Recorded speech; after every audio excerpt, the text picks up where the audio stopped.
Cette semaine, dans le balado, on affronte un anti-héros à l'apparence indestructible. On participe à un tournage de film de zombies un peu chaotique et on prend part à une croisière plutôt singulière. Bienvenue à mon ciné balado. Vous êtes en compagnie de Patrick Marleau et Jean-François Breton. Salut Jeff! Salut! Écoute, je pense qu'on a vraiment apprécié notre semaine de cinéma. Ben, moi, sur mon Letterboxd, là, j'ai écouté 5 films, je pense, cette semaine. J'en ai 3 qui sont du 4 étoiles, puis 2 qui sont plus faibles un peu. Fait que, voilà. Voilà. Je vais essayer de peut-être rester transparent à travers ça, là, mais... c'est sûr qu'il y en a 2. On s'entend que c'est pour un public là, déjà un peu conquis d'avance. Et je pense que les belles surprises proviennent peut-être plus de films auxquels on s'entend peut-être un peu moins, ou c'est peut-être moins grand public, mais qui peuvent toucher un peu grand public. Puis je pense que naturellement, c'est ces titres-là qu'on va plus parler parce qu'ils sont peut-être moins connus et demandent à être un peu plus dépoussiérés, je sais pas, présentés. Oui, tout à fait. Voilà. Alors, passons à l'actu de la semaine. Je vais me lancer en premier. Oui, vas-y. Écoute, c'est arrivé quelques heures, je pense à peine, ou le lendemain d'enregistrement de notre balado, quand même, c'est le décès quand même d'une figure marquante pour une certaine génération. Le décès du comédien Robbie Coltrane, qui incarnait Hagrid dans l'univers de Harry Potter. Moi, je me souviens de les James Bond avec Pierce Brosnan. Justement, on a au menu cette semaine. Mais, Valentin Zukovsky. Et voilà, puis qu'on fait jouer dans GoldenEye et qui ressemblait au comédien, justement, dans le jeu sur Nintendo 64. Donc, le comédien est décédé le 14 octobre à 72 ans. On parle, en tout cas, il souffrait beaucoup d'une arthrose dégénérative des dernières années. On ne sait pas si c'est la cause principale de la mort, mais en tout cas, semble-t-il qu'il était assez souffrant et hospitalisé là, dans les derniers mois. Donc, quand même, une figure emblématique du cinéma familial, de la culture populaire. Puis c'est un Anglais, j'imagine, un Harry Potter et tout. Ouais, c'est vrai. Je ne sais pas s'il est britannique, je n'ai même pas regardé ça, ou dans une de ses... Dans ce coin-là. C'est ça, ouais. Ils sont loin. Ouais, c'est ça. Des fois, il suffit qu'il soit irlandais ou quelque chose. Ouais. Ou gallois. Ou voilà. Bref. Je l'ai pas noté, mais tu me fais... on dirait que quand vient le temps de faire mes recherches, je pense pas à les jours précédents. Je suis un peu trop dans... Je vis dans le moment présent. Mais il y a le décès de Jeff Barnaby aussi. Je sais pas si tu l'avais sur tes notes. C'est qu'il y a un réalisateur autochtone de Première Nation qui a fait, entre autres, Ghost for Young Ghouls et Blood Quantum, qui est décédé d'un cancer à l'âge de 46 ans. Puis c'est un jeune réalisateur, très jeune, 45 ans. N'est-ce pas, Pat? Bien sûr. Voilà. Je seconde. Puis qu'il y avait Le Vent dans les voiles avec des films de genre qui étaient reconnus, aimés et prisés. Fait que, c'est super triste, ça. Vraiment. Pour très, tout très le jeune. cinéma canadien. Est en deuil, ben oui, tout à fait. Dans un autre ordre d'idée, Harrison Ford, qui comme un regain de carrière, on dirait, depuis qu'il a décidé de reprendre son fameux Han Solo. Ouais. Non, mais il est revenu à vraiment ses rôles classiques parce que pendant longtemps, dénigrait un petit peu. Pas qu'il dénigrait, mais il voulait s'éloigner évidemment des rôles marquants des années 80. Je vais te laisser aller. Je pensais que le tournage d'Indiana Jones, ça marquait sa fin. Non, pas du tout. Pas du tout. On se le demande toujours à chaque fois, mais non. Et non seulement que c'est pas la fin, mais écoute, il vient de signer avec Marvel. Alors, il va être dans au moins 2 films. En tout cas, le deuxième n'est pas confirmé officiellement. Un nouveau caméo populaire. En fait, il va incarner le général Thunderbolt Ross, qui était joué par William Hurt, qui est décédé c'était à la fin des Iron Man puis des Hulk. Il était dans Hulk, Iron Man. Il était dans Black Widow. Le dernier film lequel on a pu le voir, c'était Black Widow. Donc, il était toujours un peu... Fait qu'il va prendre le même rôle. Que William Hurt. Pour le premier film, première apparition, ça va être dans le 4e Captain America New World Order, avec Howard Mackie, qui était le Falcon. Anthony Mackie, Howard Mackie. Donc, je pense que c'est lui qui jouait, l'ami de Tony Stark dans le premier Iron Man. Son nom m'échappe. Qui était remplacé par Don Cheadle, ce personnage-là. Ouais, mais... j'ai oublié son nom, mais c'était... Oui. C'était quelque chose Howard. Ouais. Ben bref, donc revenons à notre Harrison Ford, donc qui va jouer dans le personnage dans ce film-là et probablement dans le film Thunderbolt qui va suivre celui de Captain America. Donc Captain America pour mai 2024, Thunderbolt en juillet 2024. Et pour ceux qui s'intéressent un peu à la bande dessinée, à savoir que le général Ross est le personnage qui incarne le Red Hulk dans la mythologie Marvel, donc un personnage qui est apparu à la fin des années 2000-2008 dans les bandes dessinées. Donc, est-ce qu'on va voir Harrison Ford? Ouais, bien okay, oui, c'était le général qui se transformait justement pour confronter le Hulk, mais c'est un Hulk qui a gardé toute son intelligence et tout ça. Donc, mais là, je sais pas s'ils vont le mettre parce que le personnage de... Quand il a fait le film de Hulk... Le Banner, effectivement, il a comme gardé son... Bruce Banner, maintenant, il y a ça. Ouais. Mais le film avec Edward Norton... Oui, Abomination aussi. Ouais, c'est ça, Abomination, voilà. Fait que, non, mais c'était aussi l'idée de... Puis même le premier Hulk avec Eric Bana aussi. C'était comme, bon, ben pour me battre contre toi, je vais prendre les pouvoirs puis je vais être là. Fait que c'est un peu plate s'ils le refont encore alors que ça a déjà été 2 fois moitié réussi. Tout à fait, tout à fait. Fait que ça va être peut-être dans une autre formule. On sait que les films Marvel aiment jouer un petit peu avec les histoires des bandes dessinées, s'en inspirer, mais pas faire des adaptations propres. Mais je trouverais ça drôle. Je sais pas ce que ça donnerait justement le CGI de Ford à Hulk. Ben c'est ça, puis j'imagine qu'ils font du... Ben là, il ferait le motion capture avec un cascadeur, là. Je pense pas que ça a des limites. Si on se fie à The Irishman, là, quand on voit un monsieur de 75 ans donner des coups de pied, c'est assez limite de crédibilité. Ben, on va le découvrir l'été prochain, parce que Ford a quand même fait beaucoup des cascades d'Indiana Jones. Ouais, elle s'en blessait. Donc, à suivre, mais c'est quand même une grosse nouvelle là, pour les fans du comédien. Donc, c'est quand même souvent... Quand on signe avec Marvel, c'est rare que c'est pour un film que pour une apparition, donc c'est peut-être un contrat de... Mais je pensais qu'il aurait gardé ça secret un peu, tu sais, comme pour qu'il apparaisse, puis que... Comme les premières fois que Nick Fury, on l'a vu et tout. Mais c'est vrai que c'est pour remplacer un personnage, remplacer un autre comédien, je comprends dans ce sens-là. Moi, il paraît qu'on va avoir un Twister 2, Tornade 2. C'était un film, on se souvient, de 1996 qui a marqué les esprits par une vache dans une tornade, principalement. Là. C'était comme des chasseurs de tornades, finalement, là, qui voulaient filmer ça. C'est un film de Jane de Bont, lui qui avait fait les Speed, entre autres. Produit par Spielberg. Puis à l'époque, c'était quand même très saisissant. Je m'en rappelle vraiment là, de le voir au cinéma. Puis on avait vraiment l'impression d'être dans une tornade par moment. Là. C'était assez spectaculaire. C'est sûrement pas d'un premier, parce que des films catastrophes, il y en a toujours eu, mais c'est vraiment un des bien fait. Des tops exactement de tout ce temps-là. Puis là, on dirait que quand il y a eu les green screen plus tard et tout, ça a vraiment explosé là, dans les années 2000, mais celui-là est encore un très bon succès. Il avait fait à l'époque 240 millions en Amérique du Nord, puis un total de presque 500 millions. Fait qu'en chiffre d'aujourd'hui, ça serait un énorme succès de genre 800-900 millions. Alors, ça fait, je pense, longtemps qu'il sûrement discutait d'une suite, mais là, il y a Mark L. Smith, lui, qui a coécrit The Revenant, puis aussi le film d'horreur Martyr, que j'ai noté, que moi, j'avais beaucoup, beaucoup aimé, qui a écrit une version, et Spielberg lui-même, justement, encore de Shane Blinn, l'a lu, puis a fait « C'est bon, ça! » Fait que là, on est très près de passer à l'action. En fait, le problème principal, c'est qu'il n'y a pas de réalisateur d'attaché au projet. Il y avait Joseph Kosinski pendant un temps, lui, qui vient de faire Top Gun Maverick, mais il a quitté pas à cause du scénario. Là. Il devait être attaché depuis longtemps à l'idée d'un Twister 2, puis là, il y a eu une autre offre. C'est effectivement, c'est plus un truc. C'est un film de Formule 1, je pense. Oui, avec Brad Pitt, justement. Voilà. Et, mais Bill Paxton est malheureusement décédé aussi. On parle beaucoup de décès aujourd'hui. Mais on voudrait ramener Helen Hunt, évidemment. Là, fait que ça, on s'en cache pas. Ça prend la nostalgie dans les films. Voilà, tu ramènes les personnages originaux et voilà.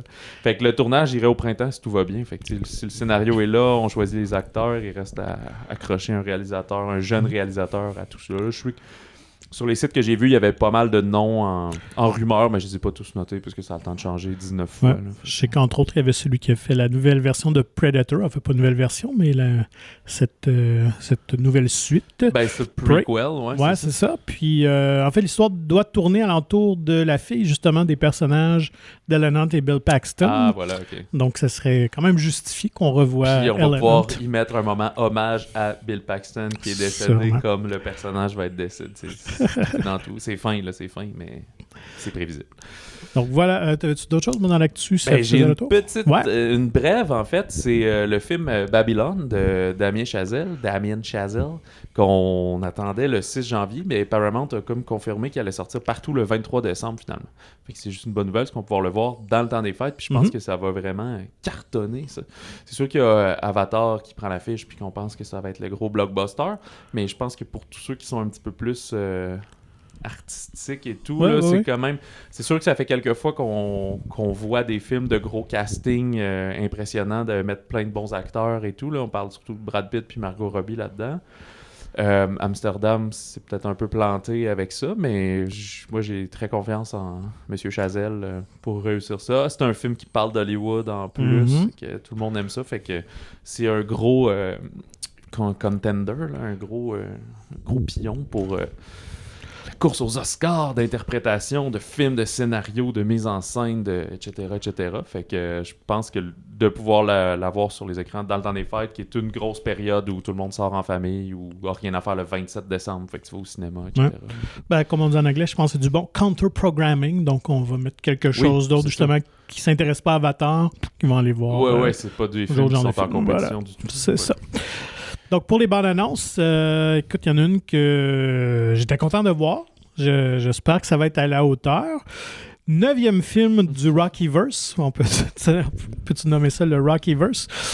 Creed 3 prendra l'affiche le 3 mars 2023. Donc, on a pu voir la première bande-annonce réalisée quand même par Michael B. Jordan. Alors, il suit les pas de Stallone, qui avait débuté qu'acteur dans le premier Rocky, mais dès le Rocky 2 avait pris en charge aussi. Dès le 2? Okay, ouais, dès le 2. Mais là, c'est la première fois qu'il n'y a plus Rocky, je pense, c'est ça? Effectivement. Donc, ce sera la première apparition sans Stallone dans cet univers-là.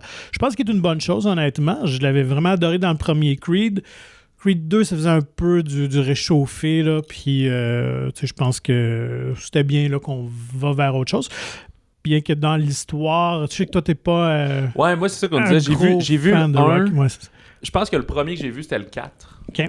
Je crois que j'ai vu le 3 avec Mr. T, mais c'est très flou. Puis le 1, il n'y a pas si longtemps, c'est tout. J'ai vu aucun des Creed. Je vais essayer de m'y mettre, là, de ces 3 mars, j'aurai le temps. C'était une belle réinvention de l'univers. Puis, justement, je trouve dans Creed 3, il y a beaucoup de déco à Rocky 3. C'est ça, je me demandais, parce que là, c'est Jonathan Majors qui va affronter, qui est, ma foi, dans tous les films à cette heure, là, il va être aussi dans un film de guerre, Devotion, prochainement. Et puis j'ai vu sur Internet, parce que là, c'est drôle, le public de... je vais te laisser finir avec le pont, je m'écarterai après. En fait, c'est ça. Donc, tu dis, Majors joue Damien Anderson, qui est un ami d'enfance d'Apollo... pas Apollo Creed, mais de... Je me remets même plus son prénom, si tu poches. Je sais pas. Michael B. Jordan. Ouais, c'est ça. Donc, qui traînait dans des foyers, tout ça, là, dans des maisons pour jeunes. Là. Je pense qu'il y a toujours... Mais qui était un meilleur boxeur en tout cas, qui semble être plus tough dans ce temps-là. Et là, veut avoir sa chance. Parce que là, il sort de prison, puis là, il pense que l'autre a sa vie que lui aurait dû avoir. Effectivement. Donc, ils vont régler ça dans un combat. Oui, donc un adversaire plus sauvage qui vient de la rue. Alors, ça fait penser beaucoup au Clubber Lang de Mr. T. Alors, mais Mr. T puis Rocky Balboa, c'était pas des amis, par exemple. C'est juste qu'il arrivait nulle part en disant « T'es un petit blanc-bec, puis je vais te péter. » Ouais, c'est surtout que dans Rocky 3, on apprend finalement que les combats par la suite de Rocky étaient pas que truqués, mais tu sais... Son gérant choisissait souvent des adversaires un peu moins bons parce qu'il voulait comme protéger un petit peu son poulain. Puis Clubber Lang disait t'es pas un vrai boxeur et tout ça, affronte vraiment quelqu'un de. Mais je pense que c'est la trame tragique du film et tout, mais je crois que c'est assez commun là, sûrement. Dans les mixed martial arts aussi. Là, c'est parce qu'à un moment donné, tu veux pas perdre tout le temps. Puis si tu veux te rendre haut où il y a des grosses bourses puis tout, il faut que tu arrives avec ta fiche de 8-1. Là. Tu peux pas arriver avec des fiches de 2 victoires, 7 défaites, juste parce que tu dis mais j'affronte toujours du monde meilleur que moi. Ben oui, mais justement, là, tu vas pas. T'es pas hot, tu sais. Fait que t'es mieux. C'est ça, là, c'est comme dans les jeux vidéo quand il faut que tu grindes là, pour ramasser de l'argent, puis des meilleures armes, puis des choses comme ça. Mais dans la vraie vie, avec des vrais coups de poing sur la gueule. Mais ici, simulation. Mais ce que j'ai vu sur YouTube, c'est que c'est quand même un film de gars, là. Je sais que ça fait très la pub dans le temps là, de TQS, TVA, le film de gars. Mais sur YouTube, il y a déjà plein de channels de fitness, là, genre d'entraînement. Il y a un gros truc qui s'appelle Men's Health, là, qui est comme un magazine sur je connais, prendre des protéines puis faire les bons exercices d'abdos.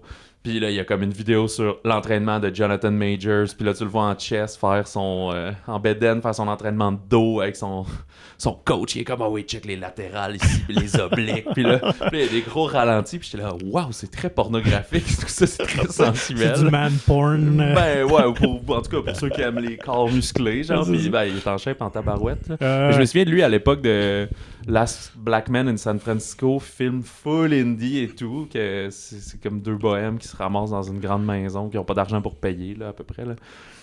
Puis tu t'attends pas à ce soit le gars qui va virer dans des films d'action, ben sa sauce et tout, mais je pense que c'est vraiment un excellent casting pour faire un bad guy, mais qui est quand même gentil peut-être au fond. Là, mais c'est ce qui est drôle aussi dans les films de Rocky, c'est que dans le premier, Stallone a vraiment un physique de boxeur ordinaire, là, qui se peut, là, tu sais, mais... Qui fait du jogging en mangeant des œufs crus. Mais plus ça va, plus il devient, je veux dire, une statue de Michel-Ange découpée au ciseau, là, ça n'a aucun sens. Là, c'est pas un sport que j'affectionne particulièrement, là, mais ils ont l'air d'avoir aussi à peu près le même poids, ce qui est quelque chose d'important, parce que tu peux pas... Non, effectivement. Tu sais, je l'ai pas vu, mais contre le 2, là, contre le fils d'Apollo, là, je me souviens plus c'est qui l'acteur qui prenne, mais il est beaucoup plus gros que lui, puis je pense qu'il serait pas dans la même catégorie de poids. Tout à fait. Puis même chose contre Rocky contre Drago dans Rocky 4, là, je veux dire, ça n'a aucun sens, mais bon. Vive la fiction! Voilà. Fait que ça, c'est pour Creed. Voilà, les drames sportifs. Il y a, dans les bons sentiments, A Man Called Otto, la bande-annonce. On en avait parlé il y a quelques temps quand on avait eu le feu vert du projet ou la fin du tournage, mais là, la bande-annonce est sortie. C'est de Mark Forster qui fait aussi des films de bons sentiments comme Neverland puis Christopher Robin, des trucs comme ça. Là, on parle de Noël très limité, sinon ça va être plus le 13 janvier, là, fait que le temps de s'inscrire aux Oscars, parce que c'est Tom Hanks, puis toute l'Amérique aime Tom Hanks. Bien sûr. Je pensais que c'était l'adaptation du film suédois, mais en fait, c'est l'adaptation d'un livre suédois. Ouais. Fait que c'est pas un remake d'un film, c'est un remake d'un livre. Fait qu'ils peuvent s'en détacher. Mais ça avait paru, si ça vous dit quelque chose, à peu près en 2017, c'était A Man Called Ovi, ou Monsieur Ovi, ici au Québec, qui avait été nommé à l'Oscar international du meilleur film, mais aussi meilleur maquillage et coiffure, qui n'avait rien remporté malheureusement. Fait que c'est ça le Suédois Frédéric Backman qui a écrit ça. Fait que Tom Hanks est un vieux grumpy monsieur veuf qui vit dans un genre de quartier où tout le monde est comme propriétaire d'une espèce de petit quartier de maison en rangée, des choses comme ça. Puis c'est le vieux grincheux qui chiale après le monde de UPS, puis après tous les voisins, ils les haïssent toutes, puis blablabla. Puis il arrive une nouvelle famille qui emménage, qui sont un peu empotés, fait qu'il va venir les aider, puis l'ouverture envers cette dame-là, leurs enfants, va ouvrir son cœur tranquillement, fait que ça tombe à point. Ben, ça sortira pas de temps à Noël, ça va être juste après, là, mais tu sais, Tom Hanks, qui est toujours le good guy, là, il est un peu grincheux, puis il va devenir une bonne personne. Fait que c'est ça. On dirait qu'on peut pas se tromper, c'est le casting parfait là, pour ça. Tout à fait.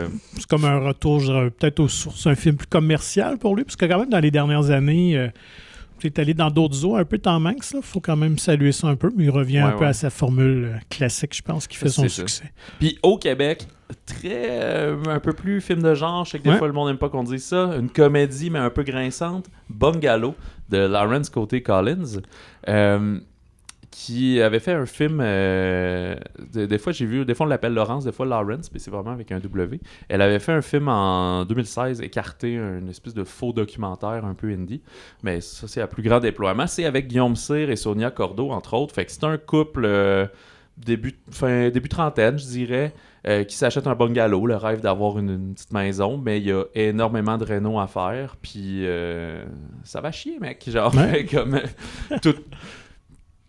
tout a l'air problématique, mais c'est pas la comédie. C'est ça, c'est pas le ton... C'est pas de Money Pit. Ouais, exact, avec Tom Hanks, justement, là, la foire au malheur. C'est pas non plus un ton Émile Gaudreau, c'est ça, là. Moi, ça me faisait penser à Babysitter. Quand j'ai vu la bande-annonce, là, dans les images, dans la couleur, dans le ton, dans l'humour. Ouais, en plus, c'est filmé, c'est carré, là, assez l'image, là, peut-être, assez square. Puis, je pense à la musique dans la bande-annonce, qui est juste un petit peu angoissante, genre, alors que c'est plus des blagues puis des péripéties. Puis là, il a l'air de... Évidemment, les Renault ont l'air de mettre de la pression sur leur couple, qui a l'air un peu instable. Ils sont pas manuels pantoute, mais ils n'ont pas d'argent pour payer pour les affaires. Fait que... Puis je pense être enceinte aussi là-dedans, fait que tout ce qui gravite autour de ça, moi je trouve ça a l'air super cool. Moi ça me parle vraiment ces films-là, mais c'est ça, je pense pas que ça va ouvrir sur 80 écrans et c'est pas la comédie rassembleuse, non. Mais je pense que c'est un film qui probablement s'écoute très bien. C'est le 3 mars également, fait que tu vois, un contre-programmation. Voilà. C'est pas Creed qui va être en danger avec Bungalow. Mais ça a l'air très punché, puis vraiment une distribution là, assez éclectique aussi. Là. Il y a plein de visages connus dans Bungalow. Oui, c'est ça, j'ai juste nommé Guillaume Cyr et Sonia Cordeau, là, mais Ève Landry aussi, puis j'ai oublié tous les autres. Mais puis je pense qu'il est en train de se placer dans des festivals et des choses comme ça, là, ce genre de film. Alors, attaquons les sorties de la semaine. Tu as le goût de commencer par quoi, toi? Moi, je commencerai par Sans filtre parce qu'il est sorti à Montréal la semaine dernière. Donc, puis là, il ouvre de plus en plus. Voilà. Triangle of Sadness de Ruben Östlund, grand gagnant de la Palme d'Or à Cannes, qu'on attendait. Est-ce que ça vaut le détour? On va vous dire ça après le petit synopsis. Synopsis, on suit Yaya, qui est une top modèle et influenceuse, qui est jouée par la récemment décédée Charles B. Dean, pardon. Et son conjoint Carl, qui lui est joué par le beau Harris Dickinson, qui lui est un mannequin également, mais un peu moins en demande, qui vont se faire offrir un séjour sur un yacht de luxe. Ils vont y côtoyer des gens énormément riches et très capitalistes qui ont fait fortune sur le dos de tout le monde en vendant de la cochonnerie, en vendant des armes, des choses comme ça. Puis ils vont tout être encadrés par un équipage qui est aux petits soins, qui ne peut pas dire non, qui dit oui à tout, du champagne tout le temps. Mais sous la gouverne d'un capitaine assez marxiste, plus gauchiste, alcoolique, campé par Woody Harrelson. Mais une mauvaise soirée, il va y avoir une tempête qui va amener à des événements qui vont renverser les balances du pouvoir, justement, entre les serviteurs et les riches, finalement. Effectivement, donc une très bonne comédie grinçante, noire, satirique sur... Tous les mots sont là. Vraiment. J'avais lu farce anticapitaliste aussi, voilà. Donc, et c'est la force, c'est le propos. Le scénario est très bien écrit, le dialogue, il y a de très bonnes répliques, le ton, la structure, à ce niveau-là, c'est un pur délice. Effectivement, il n'y a rien à redire. Si les mots qu'on a dit à date vous parlent sur votre genre d'humour que vous aimez, de rire un peu de ces travers de la société-là, dans ce cas-ci, le capitalisme, ben, tu sais, allez-y, faites pause, allez écouter le film, il n'y a pas de problème, vous allez être charmés. Si vous voulez en savoir un peu plus, ben, on va continuer là-dedans. C'est déjà la deuxième Palme d'Or pour Ruben Östlund, qui l'avait eu pour The Square en 2017. C'était aussi un peu... Toi, t'avais vu, moi, j'ai pas vu. Mais ça m'a donné le goût de le voir. Ça fait déjà 5 ans, là, mais c'était sur le monde des arts, là, dans vraiment un musée là, qui recevait l'exposition de Square, qui était un carré lumineux. Puis il y avait tout ça. Fait que je pense que c'était un peu sur aussi la prétention par rapport au monde artistique, puis aussi des journalistes, des choses comme ça. Il y avait des scènes très weird, là, genre... il y a un gorille, là, puis la fille est comme avec un chimpanzé, pardon. Elle est avec le chimpanzé, puis c'est comme si elle vit avec. C'est très bizarre. Fait que c'est pas aussi weird que ça, là, dans Sans filtre, là, ça s'écoute très bien. Et il y a Force majeure, que lui, j'ai jamais vu, qui a été repris aux États-Unis il y a pas si longtemps, là, que c'est le titre original, c'est Tourist. Puis c'est du monde dans un resort de ski. Et il arrive une avalanche, puis le premier réflexe du père, c'est juste de se sauver puis d'abandonner sa famille. Puis là, finalement, personne meurt, puis là, il faut qu'il deal avec cette situation. Fait que j'ai entendu parler vraiment bien, lui aussi. Fait que c'est vraiment tout ça pour dire que Ruben Östlund a vraiment cette thématique-là de montrer un peu le pire de l'humain, mais de la manière qu'il le montre, et c'est important pour lui, c'est que tout le monde peut penser qu'il pourrait être à la place de ces personnes-là, de ces réactions-là. C'est pas comme complètement champ gauche, c'est juste vous pouvez vous reconnaître dans chacun de ceux-là, dans chacune des décisions qu'ils font, puis après de vous dire « Ouais, c'est stupide comme décision, mais j'aurais pu le faire. » Il y a un certain contexte que ça aurait pu être moi. Fait que c'est pas complètement déconnecté. C'est pas les Monty Pythons ou quelque chose de complètement déjanté. On n'est pas dans l'absurde, vraiment pas. Non, c'est ça. Et voilà. Fait que... le film est quand même divisé en 3 étapes, comme on dit. On voit pas mal la rencontre du couple, des conflits un peu entre eux, déjà par rapport à l'argent, par rapport à la classe sociale, le yacht, puis je sais pas si on peut le dire, mais dans bande-annonce, on voit qu'il se passe un naufrage. Le naufrage, qu'est-ce qui se passe sur l'île une fois que les rôles se renversent, parce que nos bons youtubeurs, mannequins, influenceurs, ben finalement, c'est pas les premiers choix pour survivre sur une île déserte, voilà. Ça donne par contre un running time là, de 2h30. Ouais. C'est ça qui est un peu long parce que c'est ce même genre de ton d'humour puis tout le long du film. Fait que oui, il y a certains climax de qu'est-ce qui va arriver, mais c'est pas un suspense non plus, c'est pas un James Bond, là, on n'est pas là-dedans. Fait que pourriez trouver une petite longueur à ça, mais j'aurais de la misère à dire qu'est-ce que j'enlèverais. Là. C'est peut-être juste un petit peu de timing dans les blagues, mais ça, je crois que c'est très subjectif. Puis le film ressemble beaucoup à ce que Östlund fait à date dans ses films. Donc, absolument à voir si vous aimez le cinéma un peu plus différent, un cinéma de commentaires. Triangle of Sadness, c'est une très belle réussite et il y a des séquences assez inoubliables. Oui, je pense que oui. Je pense qu'il y a des moments de cinéma qui peuvent devenir intemporels, anthologiques. Il y a, fait que ça s'appelle Triangle of Sadness en version originale. Lui, c'est un Suédois, mais c'est une version originale en anglais. Vous allez le voir titré Sans filtre, qui est en sous-titre français, mais je pense que dès le 28 octobre, il y aurait peut-être une version française. Là. Okay. Je promets rien, là, mais je pense que c'est ce que j'ai cru comprendre. Alors, allons-y avec... restons dans nos coups de cœur de la semaine. Oui. Avec Coupé de Michel Hazanavicius, donc réalisateur d'OSS 117, The Artist, qui signe une belle lettre d'amour au cinéma. Voilà.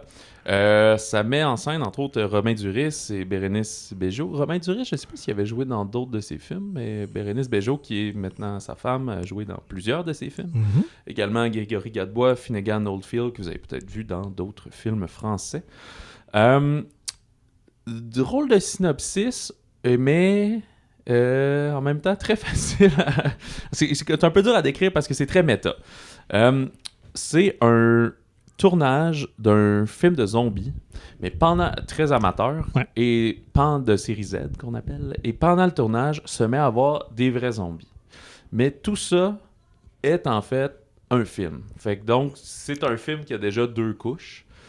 Et ce qu'on va voir, c'est que le film doit être fait en plan séquence. Donc, on part la caméra, on n'arrête jamais, pendant 30 minutes, en direct. Fait que c'est pour ça qu'ils peuvent jamais arrêter puis recommencer. Mais ça dure 30 minutes. Le film que vous allez voir quand vous vous déplacez, vous, au cinéma, dure 1h40. Fait que qu'est-ce qui se passe de plus? Ben, c'est qu'on va voir comment ça s'est passé, des montées de certaines tensions sur le plateau, dans la distribution, des choses comme ça, jusqu'à finalement filmer le film, et voir les déboires, puis comment ils s'en sortent pour continuer à aller de l'avant dans ce long métrage-là.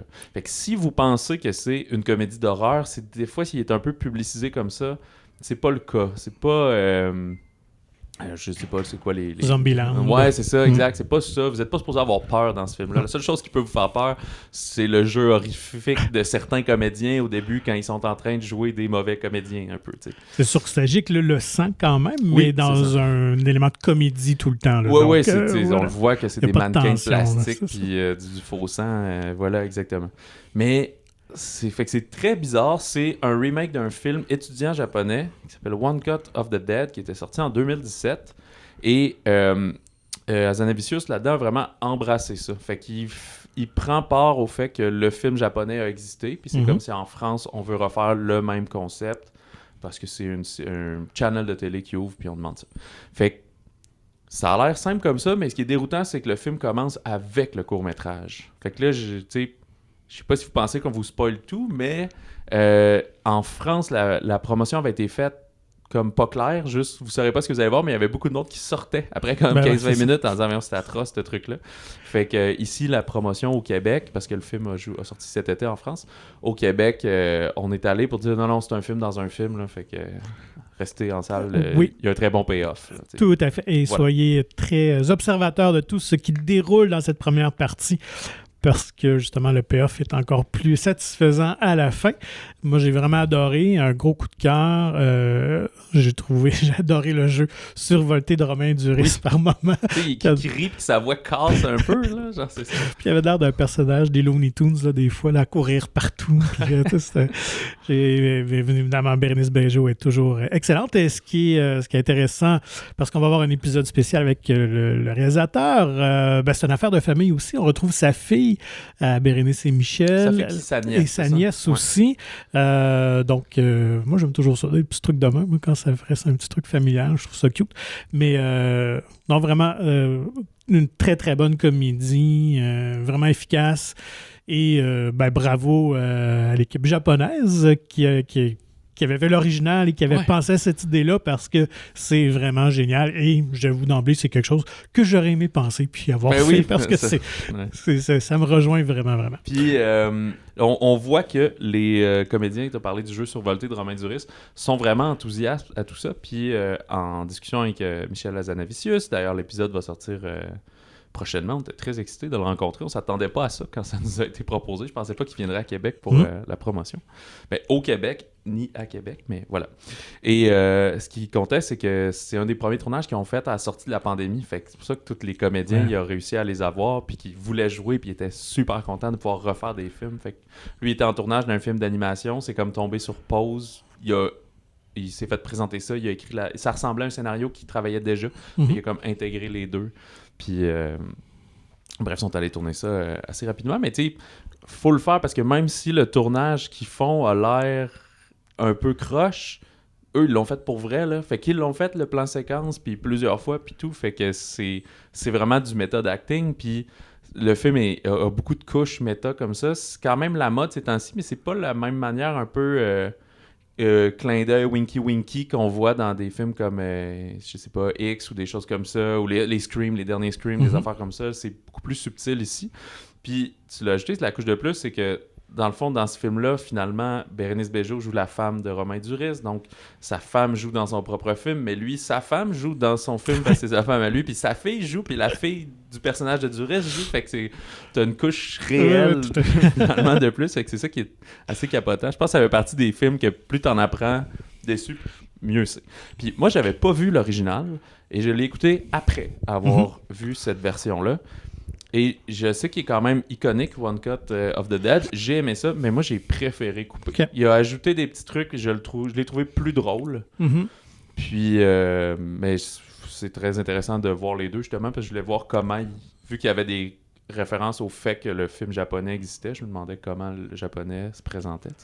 D'ailleurs, on retrouve une des comédiennes du film qui comme revient. La productrice, ouais, c'est ça. Ouais. C'est la même, ouais. Est-ce qu'elle est aussi survoltée dans la version japonaise? Elle est très enthousiaste. Oui, c'est ça, elle l'est quand même. C'est sûr que là, il ajoute la barrière d'un interprète. Fait qu'il y a ça de plus. Là, c'est comme si le producteur français... Il y a la japonaise, la vieille dame japonaise, il y a une traductrice japonaise vers la France, puis t'as le producteur français, tandis que là-bas, c'est comme directement la productrice puis son adjoint, mettons. Fait que, je pense qu'ils l'ont juste embrassé encore plus, mais oui, il était quand même assez, c'est ça, énergique déjà. Et, fait que je sais pas si on l'a mentionné, mais oui, comme c'est pas de l'horreur, c'est vraiment je pense que tu l'as dit d'entrée de jeu, là, une lettre d'amour au cinéma, au tournage. Si vous avez déjà fait un film étudiant il y a 25 ans, c'est un peu cet amour-là, cet amour des passionnés puis du dévouement à rendre un film, tu sais. Le personnage de Duris, on le connaît, là, il a genre 50 ans, là, fait que c'est pas un étudiant, lui, c'est quelqu'un qui fait des tournages pas chers pour des émissions de télé de reconstitution puis des affaires comme ça. Il vogue dans ce milieu-là, mais tu n'as pas trop d'ambition, puis... Mais ça montre un côté de la business. Tout à fait, des réalisateurs, il y en a qui gagnent leur vie à la télé, faire des publi-reportages, faire des trucs comme ça. C'est pas juste pour aller aux Oscars, là. Fait que il y a ce côté-là qui est comme super cool. Et moi, je sais pas si c'est une partie de la blague, c'est juste un addon. Au début du film, il y a genre 12 logos de distributeurs et de producteurs. On aurait dû poser la question, ça. Ouais, c'est ça. Fait que je sais pas si tout le monde a mis comme 22 000 $ dans le projet. Puis c'est pour ça. Il y en a genre, je pense qu'il y en a 11 ou 12 qu'on a compté. Ça va-tu commencer ce film-là? puis quand ça commence le film, ça commence direct dans l'action de zombies et tout. Fait que moi, c'est quand même un de mes coups de cœur de l'année, là, déjà, aussi. Je peux dire. C'est pas le même genre, mais mettons que vous avez trouvé ça cool, Everything Everywhere, qui a eu un gros succès. Mais c'est le même genre de folie un peu. Pas d'histoire, c'est pas la même profondeur, mais... Non, tu l'as dit, il y a une belle folie au film qui nous fait juste se faire sourire tout le long. Exact. Fait que j'espère que ça va pas nuire qu'on pense que c'est des zombies, ça sort à l'Halloween, les gens vont aller le voir, vont dire c'est pas ce que je pensais que c'était, donc je suis déçu. Mais si vous aimez pas les films d'horreur, je pense que ça peut être une bonne alternative parce que ça traite d'un film d'horreur, mais vous ferez pas de saut. Là. Il y a pas, on le sait que c'est un tournage avec comme je disais, des zombies un peu cheap et du faux sang. Et si jamais vous cherchez une sortie peut-être en couple... Il y a Ticket to Paradise, Dolly Parker, avec George Clooney et Julia Roberts. Donc, réunion pour eux. Vous les avez vus un petit peu ici et là, mais vraiment, je pense, premier film officiel depuis Ocean's 11, qui était vraiment partagé beaucoup plus de temps d'écran dans une formule, bien évidemment, qui s'y est bien d'habitude à Julia Roberts. Voilà. Alors, Billet pour le paradis, en français au Québec. Il y a aussi Caitlin Dever qui joue justement leur fille dedans, que moi j'avais découvert dans Booksmart, puis elle a fait aussi d'autres films et séries télé depuis et tout, que j'apprécie beaucoup. Fait qu'on réinvente pas la roue ici. Si vous savez de quoi ça parle, puis que ça vous attire, allez-y, vous allez aimer ça. Ce qu'on voit dans la bande-annonce, c'est ce qui nous donne dans le film. Ouais, exactement. Là, ça va. On réinvente pas le genre, on est très quasiment hommage aux années 90. Ce qui est peut-être intéressant, c'est que c'est pas deux personnes qui se connaissent pas puis qui vont devenir ensemble. C'est des divorcés qui ne se supportent plus. Ils ont été mariés 4-5 ans, ils ont eu une fille, mais à part ça, ils habitent plus dans la même ville, ils se parlent pas. Pourquoi ils se retrouvent soudainement réunis? C'est parce que leur fille qui vient de compléter ses études en droit, elle décide d'aller faire un voyage à Bali, elle tombe en amour, elle décide de rester là pendant 2 mois et de se marier avec un jeune... c'est pas un pêcheur, c'est un cultivateur d'algues. Fait qu'ils sont à Bali, je sais pas si je l'ai dit, oui.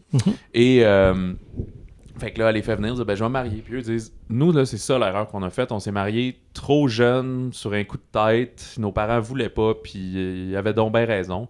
Fait qu'on va aller briser leur mariage. Fait qu'ils cachent les alliances, puis ils font des trucs comme ça. La prémisse, c'est quand même drôle. Ouais, voilà. Puis le premier tiers du film est assez rythmé aussi comme ça. C'est très intéressant. Ben, très intéressant. C'est intéressant. C'est captivant. Voilà. Et bref, sauf que là, ben, vous doutez, si vous cachez quelque chose ou vous sabotez le mariage de votre fille, ben, c'est comme inévitablement, il va falloir qu'elle l'apprenne à mener, il va falloir que vous assumiez ça, il va falloir réparier les pots cassés. Et là, ça va faire qu'ils vont se mettre en doute sur eux-mêmes. T'sais. Ça fait 25 ans qu'ils sont séparés, mais peut-être que...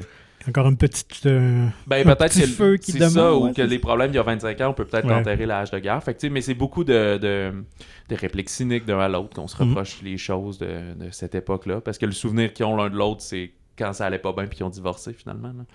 Elle est en couple avec un jeune Français maintenant. Ben jeune, c'est parce qu'ils ont comme 50 ans. Fait qu'un gars de 35 ans, mettons. Fait que voilà, c'est Old Parker a réalisé Mamma Mia 2. Il avait aussi scénarisé là, Best Exotic, le Marigold Hotel 2 et tout. Fait que c'est ça, là, les rom-coms de bons sentiments, comme on dit. Je trouve aussi qu'il y a c'est ça dans tous ces films, la trame des Américains qui voyagent à l'étranger et qui vivent comme l'idylle, là, genre tout est beau, là. Ça se passe à Bali, ça a été tourné en Australie. Il y a un peu ce côté-là. Là, ils cultivent des algues. C'est comme s'ils vivaient... C'est comme si t'allais à Cuba puis tu penses que tout le monde vit dans le tout inclus. Ouais, c'est un peu ça, là, tu sais. C'est un film carte postale pas mal. Ouais, on est juste comme ben chill puis on cultive des algues, mais tu sais, c'est ça la vie, on a pas de soucis, genre Hakuna Matata, là, pratiquement. Fait que, genre, ouais, c'est trop beau pour être vrai, ça l'est probablement, là.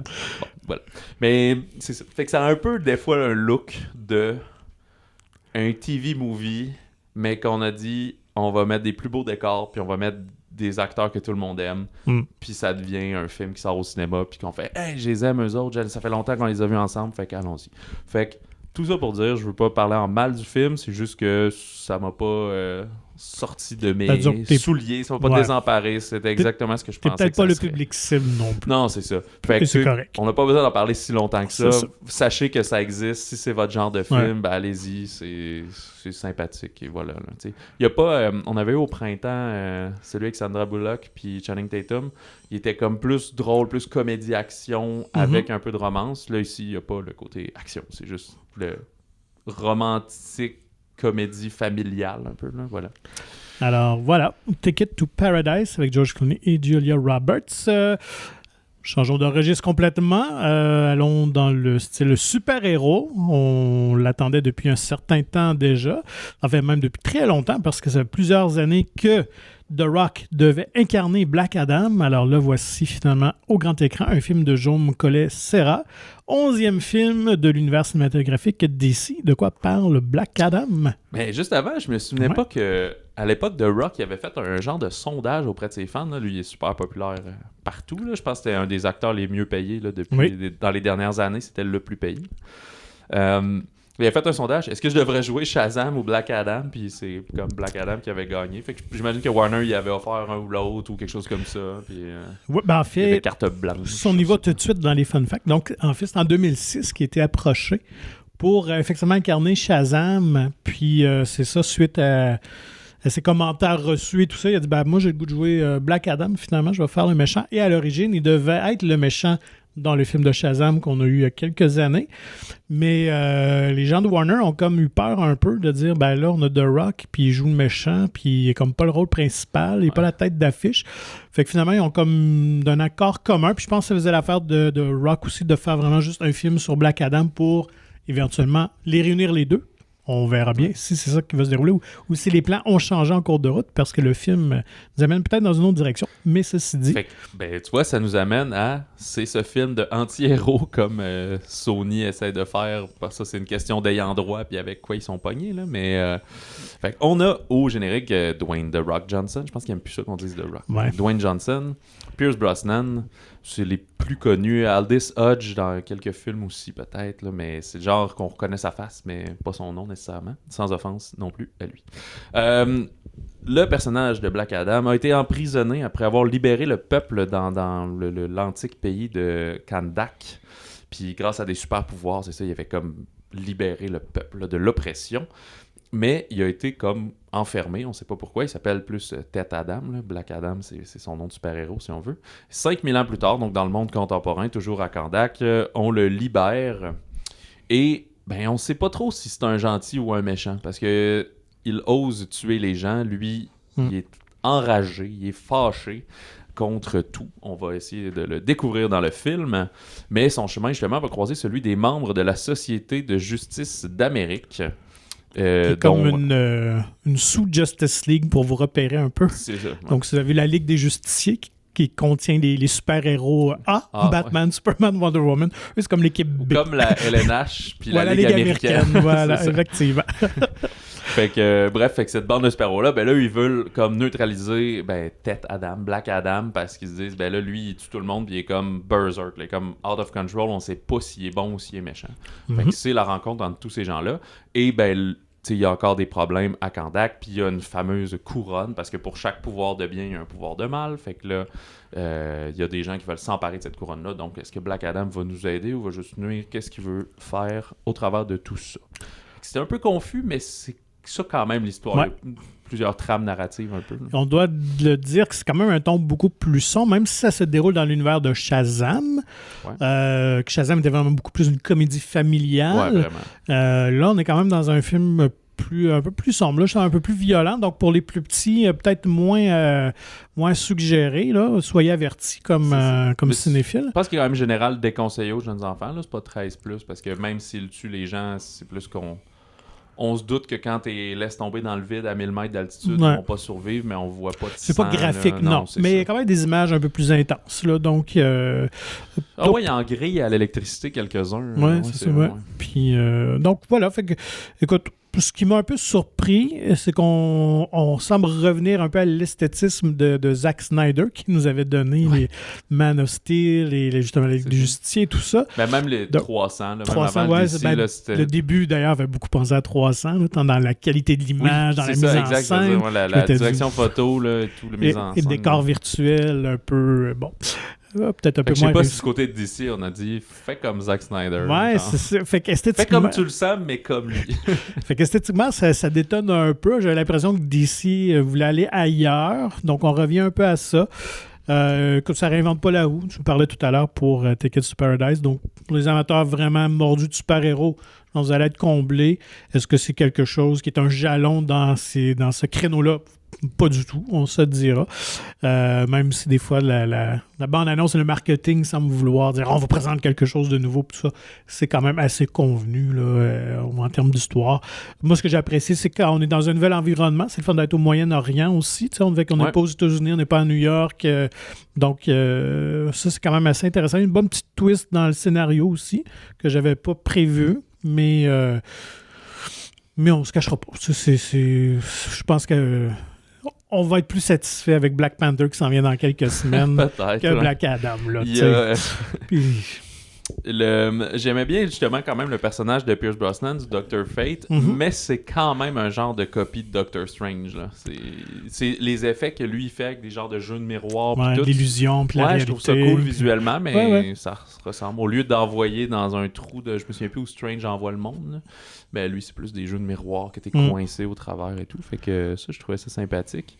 Mais je trouve que ça tombe trop dans la démesure. Puis je trouvais quand même... Les combats étaient peut-être un peu trop longs. Puis pourtant, le réalisateur a fait un film dans les dernières années que moi, j'ai beaucoup aimé. Mais vraiment petit budget, c'était The Shallows, qui était un film avec un requin, avec Blake Lively qui est prisonnier sur un rocher. Puis que j'avais vraiment trippé. Mais on dirait que là, il y a comme trop accès à des outils, puis il manque peut-être un peu de subtilité là, qui aurait pu amener à cet univers-là, mais bref. Parce qu'il y a une thématique aussi qu'il utilise, qui parle dans le film, justement, tu parlais du Moyen-Orient, c'est que, tu sais, il avait libéré le peuple il y a 5000 ans, puis là, après, vous allez découvrir pourquoi, mais il a été emprisonné, là, il est libéré, mais là, eux, ils sont comme sous contrôle américain.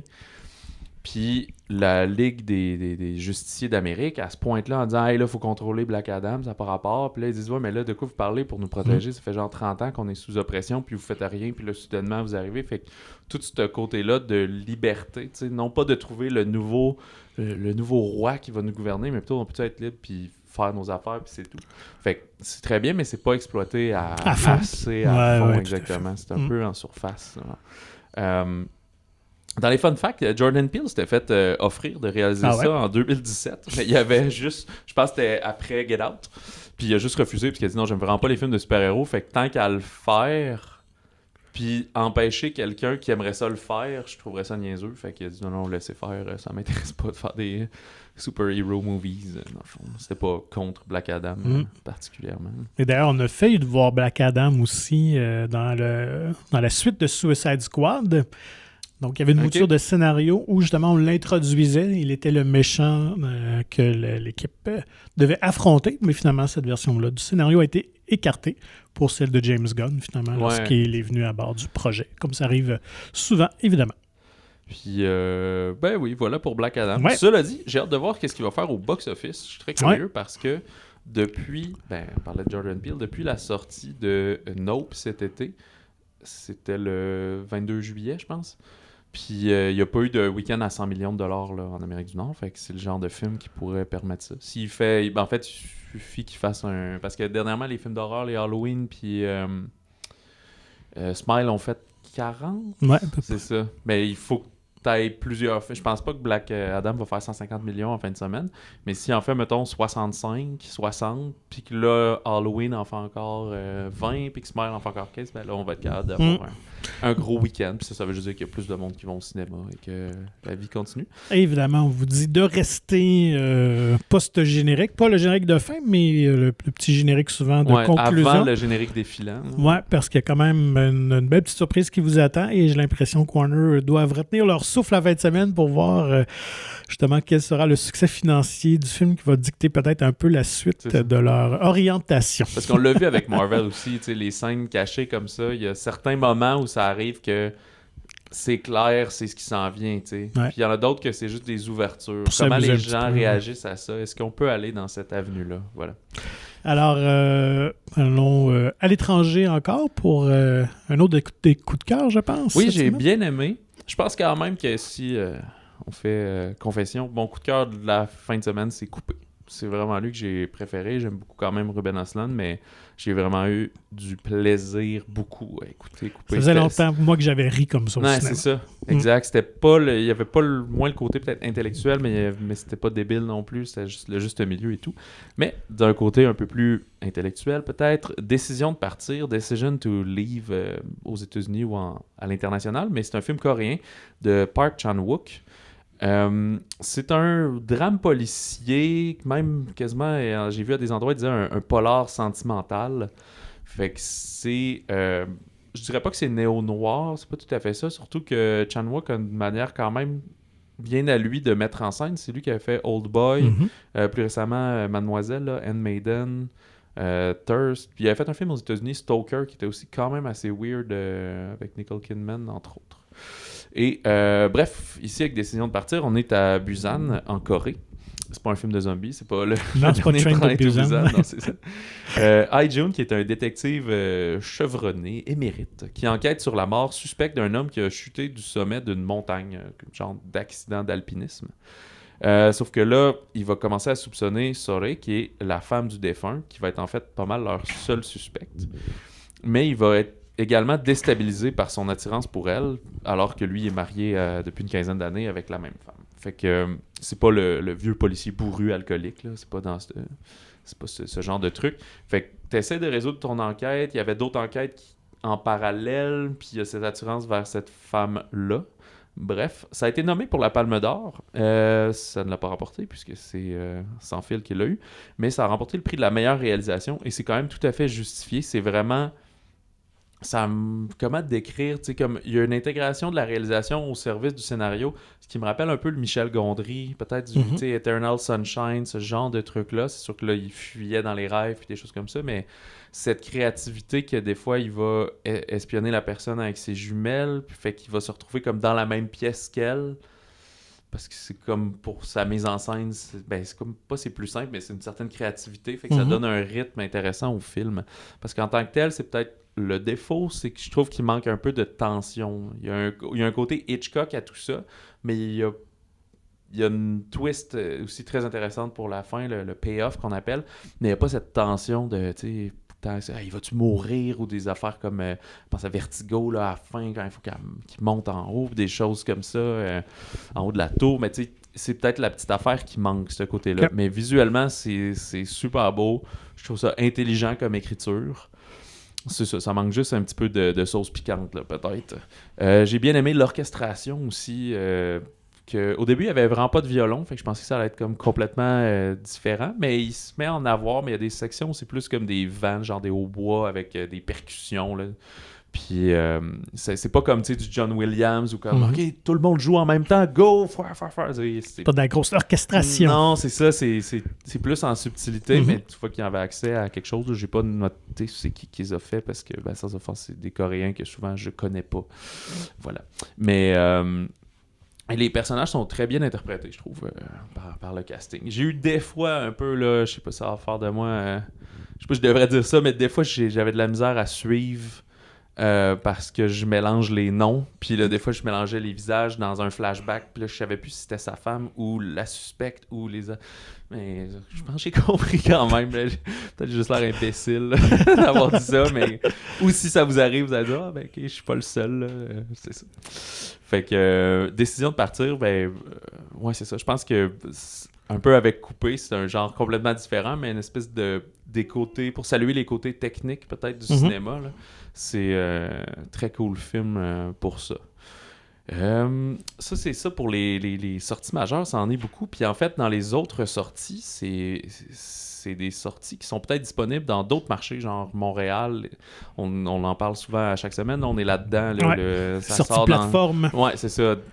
Comme d'étage. Plus on avance dans les semaines, plus il y a de marchés qui ouvrent. Fait qu'il y a Till de Shinoni Chukwu. Qui c'est en 1955 une mère afro-américaine qui va réclamer la justice pour le meurtre de son fils de 14 ans qui a été lynché, elle est à Chicago, qui a été lynché alors qu'il allait voir des cousins au Mississippi.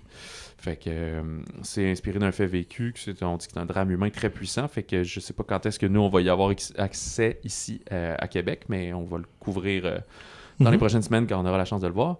Et je parlais de très belle musique, mais il y a Thor de Todd Field qui fait pas souvent des films. Je l'ai mélangé avec un autre Todd qui avait fait Carole, justement, avec Cate Blanchett, mais c'est pas le même. Et donc, ça met Cate Blanchett à l'affiche dans le rôle titre là, de la... chef d'orchestre. Ouais, j'ai oublié son nom, j'ai pas noté, Linda Tarr ou quelque chose comme ça. Là. Fait que je crois pas, là, j'ai pas fait 100% de mes recherches, ne l'ayant pas vu encore, mais je crois pas que c'est une histoire vraie. Non, c'est ça, je pense que c'est inspiré, mais c'est une fiction. Ouais. Ce qui est comme la première femme à diriger un grand orchestre en Allemagne qui va se retrouver plongée dans une affaire de mœurs qui a été mal gérée par son assistante, qui est jouée, je pense, par Noémie Merlan, qui est une actrice française très en vogue aussi. Ça me fait penser un peu à Black Swan, là, quand je regarde la vibe de la bande-annonce. Là, je pense pas que ça vire nécessairement...